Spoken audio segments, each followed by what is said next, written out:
10। क्या once a Waqf always a वक्फ है? आज गया ना, ये सबसे बड़ा मुद्दा था ना, गया आज, इसको जीत बता रहे हैं ये लोग, और शर्म नहीं आती फिर मैं इसीलिए बोल रहा हूं। वक्फ बाय यूजर क्या है? आज नहीं है ना, गया, उसको जीत बता रहे हैं ये। अब उसके बाद सर्वे कमिश्नर करता था ना, पूरी एक उसका प्रोसीजर था जिसमें सब एजेंसीज मिलके साइंटिफिकली सर्वे होता था, वो एक ऑन गोइंग प्रोसेस था सेक्शन 4 के तहत। है क्या आज वो? नहीं। कौन करेगा? कलेक्टर सर्वे करेगा, तो आप देख लीजिए उसका अंजाम क्या होगा। उसके बाद ओवरराइडिंग इफेक्ट जो था, बाकी देश में दर्जनों नहीं 85 कानून ऐसे हैं जिसमें ओवरराइडिंग इफेक्ट का सेक्शन है, कि इससे पहले जो भी कानून बने हैं, जो प्रेजेंट कानून है, जो बाद का कानून होता है, उसके सारे जो मुद्दे हैं वो उन सब पे, पुराने कानूनों पे भारी रहेंगे, वर्चस्व रहेगा उनका। ये सिर्फ वक्फ एक्ट में से हटा दिया और इसको ये जीत बता रहे हैं। उसके बाद नॉन मुस्लिम्स का तो मैं आपको बता ही चुका हूं, नॉन मुस्लिम्स अंदर आने के लिए तो जीत ही बता रहे हैं अपनी वो। अच्छा, वर्डिक्ट नहीं है ना अभी, फाइनल वर्डिक्ट मैं वही मैं बता रहा हूँ आपको, उस पर भी बता रहा हूँ। एससी जो है, एसटी मुस्लिम्स जो है लक्षद्वीप में या कश्मीर में या दूसरी जगहों पे, एसटी शेड्यूल्ड ट्राइब, वो अब अपनी प्रॉपर्टी वक्फ ही नहीं कर पाएंगे, इसको ये जीत बता रहे हैं। प्रोटेक्टेड मॉन्यूमेंट्स तो गए, अब वो वक्फ की प्रॉपर्टी नहीं रहेंगे। तमाम लोग, चाहे वो कांग्रेस के नेता हो या फिर बुद्धिजीवी लोग जो इस पूरे मामले को समझते हैं, वो तमाम लोग सुबह से ये कहते दिख रहे हैं कि कुछ ऐसी चीजें हैं, कुछ ऐसे जो तमाम अमेंडमेंट्स थे उनमें कुछ ऐसे सेक्शंस है जहां उनको राहत मिली है, और ये सुप्रीम कोर्ट से उनके लिए बड़ी राहत के तौर पे वो देख रहे हैं। लेकिन इस वक्त हमारे साथ महमूद प्राचा जी हैं और उनका इस पर कुछ अलग रुख है, और वो किस तरीके से इस पूरे फैसले को देखते हैं ये उनसे सीधे जान लेते हैं। सर, ये जो पूरा फैसला आया है जिसमें सेक्शन 3 और 4 में महज कुछ रियायतें दी गई हैं और स्टे सुप्रीम कोर्ट की ओर से लगाया गया है, लेकिन बाकी जो मेन मुद्दे थे वो जस के तस बने हुए हैं, और इसे आप कैसे देखते हैं? बाकी तमाम लोग जैसे इमरान प्रतापगढ़ी हो गए, उनका लगातार कहना है कि बहुत बड़ी राहत है, एक बड़ी जीत के तौर पे वो इसे देख रहे हैं। देखिए, इमरान प्रतापगढ़ी साहब के बारे में मैंने आज तक कुछ बोला नहीं था, हालांकि उनका बैकग्राउंड कैसा है पूरी दुनिया जानती है, अतीक अहमद के साथ उनके क्या संबंध थे पूरी दुनिया जानती है।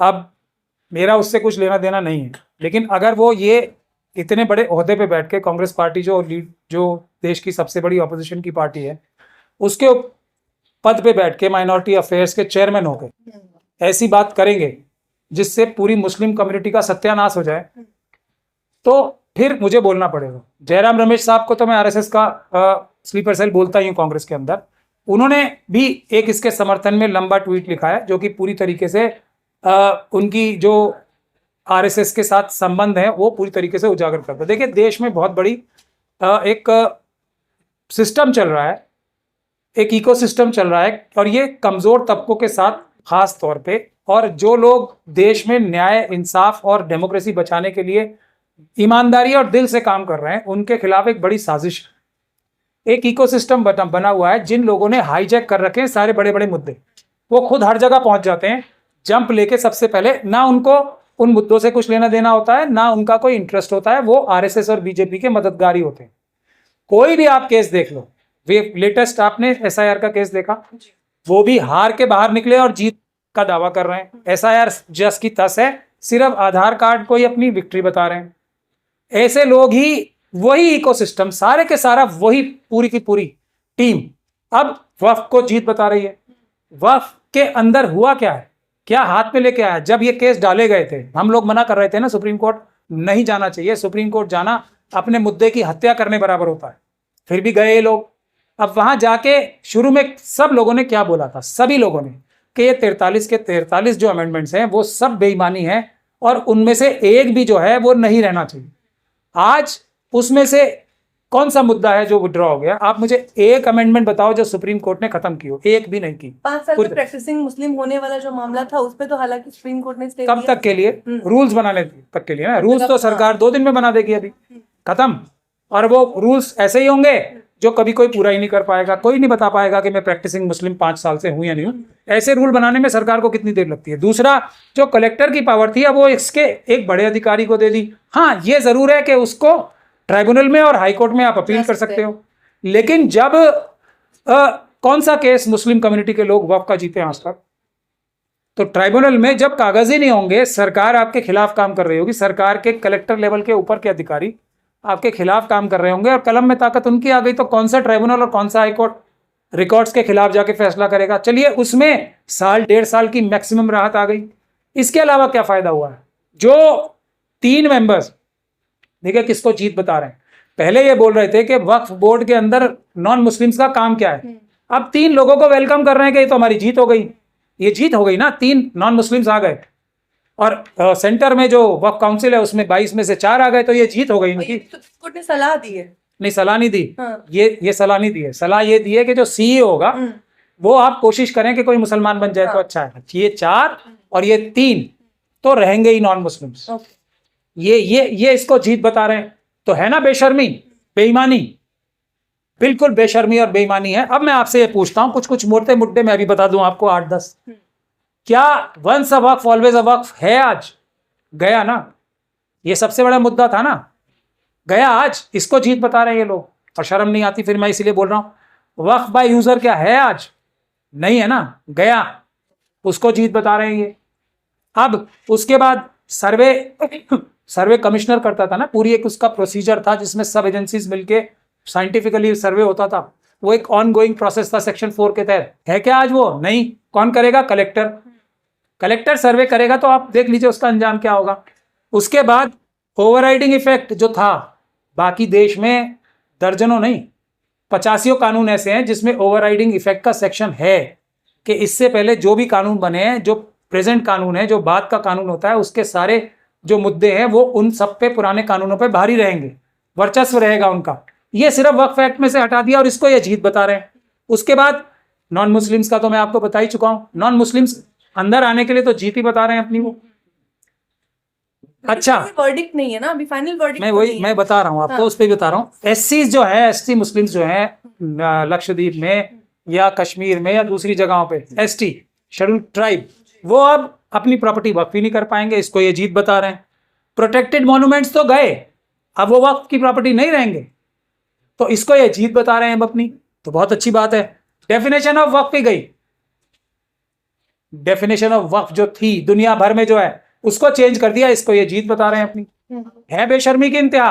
अब आप जो कह रही थी ना टेम्पररी है, मैं ये जजमेंट है, इसमें एक एक पॉइंट को, ये 185 के करीब पेज की जजमेंट है, इसमें एक एक पॉइंट को डिटेल में, जो सारे पॉइंट्स उठाए गए थे ना हमारे वकीलों से, उसको डिटेल में उसके पॉइंट वाइज जाके उसकी रीजनिंग देके कि हम इसको इसलिए बुरा मानते हैं, इनकी बहस को, और सरकार के पक्ष को सही मानते हैं, फैसले किए हैं सबके ऊपर।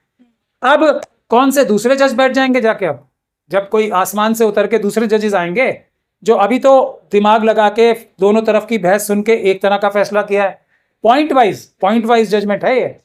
अब जब दोबारा सुनेंगे तो तब कुछ और फैसला हो जाएगा। इस गलत फहमी में हम लोग तो नहीं आते, समझदार लोग। जो समझदार नहीं है वो आना चाहते हैं तो बनते रहे बेवकूफ़। लेकिन अगर ये 20 साल बाद फैसला आया भी, मैं तो मान लेता हूँ, चलिए तब बड़े ही अलग तरह के जजेस आ जाएंगे, हमारा सिस्टम सुधर जाएगा। और हम लोग तो दिन रात लगा ही रहे हैं, अम्बेडकरवादी तो कोशिश इसी की तरफ की कर रहे हैं ना, कि जो 2018 में सुप्रीम कोर्ट के जजेस ने बोला था, सिटिंग जजेस ने, कि हमारे पर दबाव है, वो दबाव खत्म हो जाए। तो 20 साल के अंदर जो काम होगा, कौन सी वक्फ की प्रॉपर्टी 20 साल में बच जाएगी बताइए मुझे? देखने के लिए भी वक्फ की प्रॉपर्टी नहीं बचेगी कोई। तो ये हालात हैं।